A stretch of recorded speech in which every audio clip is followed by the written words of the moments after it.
6 police एहलकारों को उम्र कैद की सजा सुना दी गई। ये एहलकार पुलिस मोबाइल में 77 किलो चरस स्मगल कर रहे थे। ये चरस का कारोबार कैसे करते थे, कैसे पकड़े गए और बिलाखिर इनको कैसे सजा हुई, ये तमाम तफसीलात बताएंगे आज के इस व्लॉग में। अस्सलाम वालेकुम नाजरीन, मैं हूं सलमान कुरैशी और आप देख रहे हैं मेरा डिजिटल चैनल।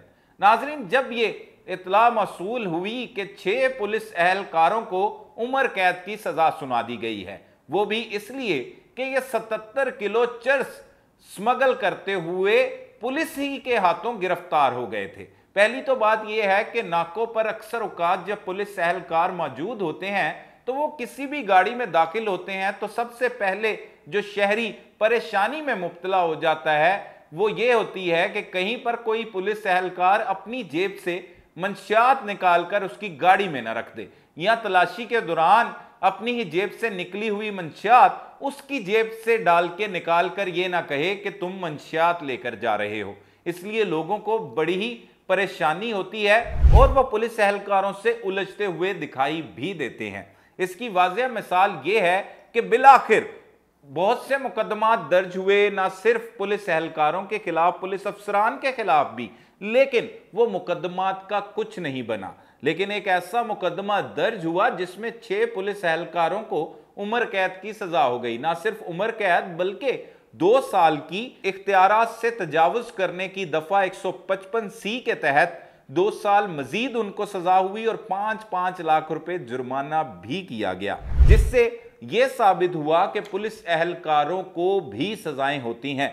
और अपने पेटी भाई होने के बावजूद पुलिस ने ऐसा चलान कैसे तैयार किया? कौन पुलिस अफसरान थे जो अपने ही एहलकारों को सजा दिलवाने के लिए तुले हुए थे? और बिलाखिर फिर अदालत ने एक ऐसा तारीख साज फैसला सुनाया कि इन 6 के 6 पुलिस मुलाजमीन को ऐसी सजा हुई कि जिसे देख के पाकिस्तानी दंग रह गए हैं। वैसे तो अगर इन मंशियात के हवाले से बात की जाए तो जरा ये बताते हैं कि बहुत से मुकदमात पंजाब भर में भी मंशियात फरोशी के पुलिस अफसरान पर दर्ज हो चुके हैं और बहुत से एहलकारों पर भी मंशियात फरोशी के मुकदमा दर्ज हो चुके हैं। अगर पिछले चंद माह की बात की जाए तो सियालकोट में एक बहुत बड़े पैमाने पर DPO सियालकोट की जानिब से एक खुफिया रिपोर्ट तैयार की गई और वहां के पुलिस अफसरान जो मंशियात जैसी लानत के धंधे में मुलविस थे उन्हें फौरी तौर पर मुअत्तल किया गया और फिर उनके खिलाफ कार्रवाइयां अमल में लाई गईं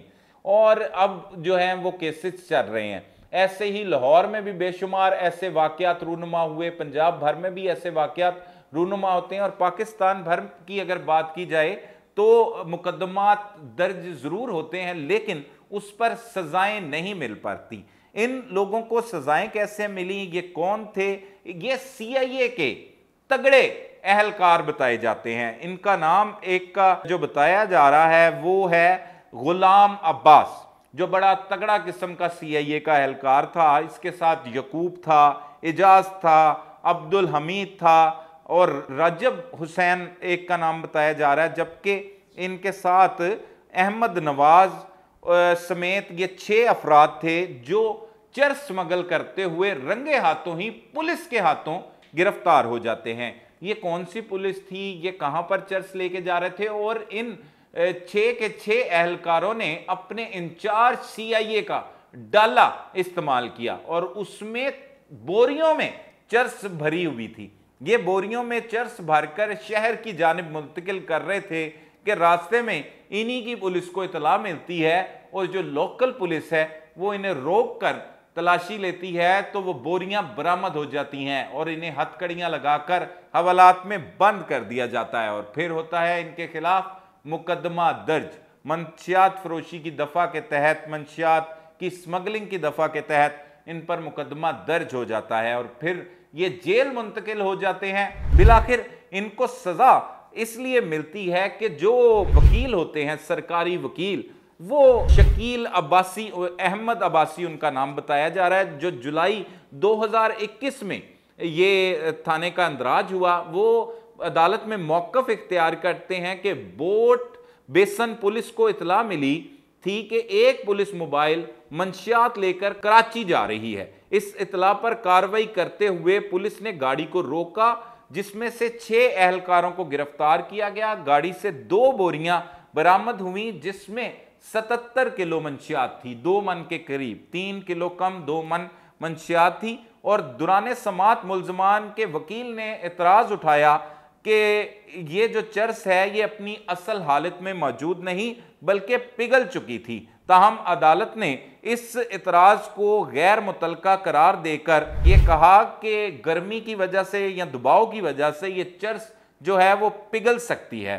मुल्जमान ने दफा 342 के तहत रिकॉर्ड कराए गए बयानात में मौकफ इख्तियार किया कि इन्हें जामशोरो टूल प्लाजा पर रेंजर्स ने गिरफ्तार किया था, जबकि अदालत ने इस दावे को गैर मुसद्दका करार देते हुए, बगैर सबूत के करार देते हुए मुस्तरद कर दिया। और अदालत ने कहा कि इस्तखासा ने FIR और गवाहों के बयानात समेत इस सारे मुकदमे को बड़ा ही काबिले एतबार शवाहिद के साथ पेश किया है, जिसमें यह साबित होता है कि ये गिरफ्तारी जो है वो कराची के ही इलाका से हुई है और इसे लोकल पुलिस ने गिरफ्तार किया है इन तमाम अफराद को। और सनराइज अपार्टमेंट के सामने जो है वो गिरफ्तारी अमल में लाई गई है, जिसका मुकदमा बाकायदा तौर पर दर्ज है, जिस पर कराची की सेशन अदालत ने पीर के रोज इन 6 पुलिस एहलकारों को उम्र कैद की सजा सुनाई और मुजरिमों को पुलिस मोबाइल में 77 किलो चरस रखने पर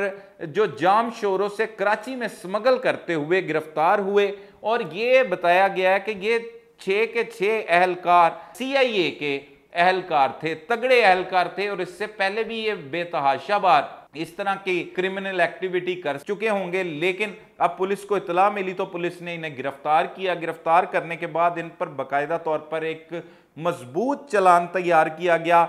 फिर तफ्तीशी ने भी अदालत में आकर अपने बयानात कलमबंद करवाए, जिसे अदालत ने सराहा भी और फौरी तौर पर इस फैसले को सुना दिया गया। फैसले में कहा गया कि रिकॉर्ड पर मौजूद शवाहिद से साबित होता है कि तमाम मुल्जमान हाजिर सर्विस पुलिस कांस्टेबल थे और उन्होंने अपने ओहदे, वर्दी, सरकारी असला और पुलिस वैन का गलत इस्तेमाल करते हुए मंशियात की भारी मिकदार मुंतकिल की। यह अमल दफा 155C के जिम्रे में आता है, जो पुलिस ऑफिसर की जानिब से इख्तियारात के नाजायज इस्तेमाल से मुतल्लिक है।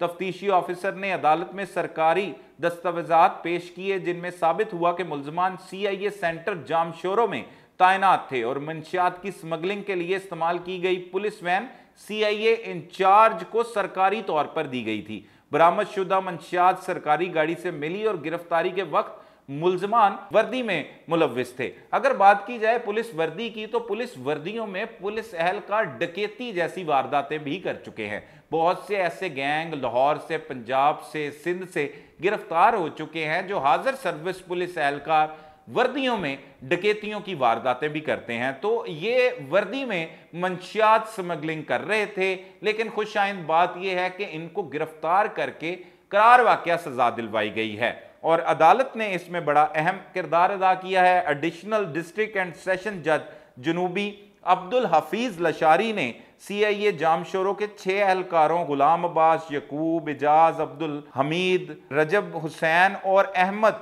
नवाज को चर्स रखने और स्मगलिंग करने में पाया और अदालत ने कहा कि इनको उम्र कैद की सजा दी जाए और पुलिस ऑर्डर 2002 के दफा 155C के तहत मजीद 2 साल की कैद की सजा भी सुनाई जाए और 5 लाख रुपया जुर्माने का फैसला भी किया गया। अगर ये जुर्माना जमा नहीं करवाते तो मजीद इनकी सजा में इजाफा भी किया जाएगा। वो मजीद लिखते हैं कि इस वाक़े से ये साबित होता है कि ये मुल्जमान इस वाक़े में मुलव्विस थे और इन्हें इनके किए की करार वाक़या सजा मिलनी चाहिए। और साथ ही साथ जज ने रिमार्क्स दिए हैं कि यह मुकदमा अवाम के एतमाद के मरकज पर ज़रब लगाता है। जब कानून नाफिज करने वाले ही कानून तोड़ने लगें तो इसका असर अदालत से कहीं आगे तक जाता है। पुलिस अफसरान सिर्फ कानून के नफाज के नुमाइंदे नहीं बल्कि रियासत और अवाम के दरमियान एक मुआहदे की अलामत होते हैं। इन्होंने मजीद कहा है कि जब कानून के मुहाफिज करप्शन के एजेंट बन जाएं तो अवाम का निज़ाम इंसाफ पर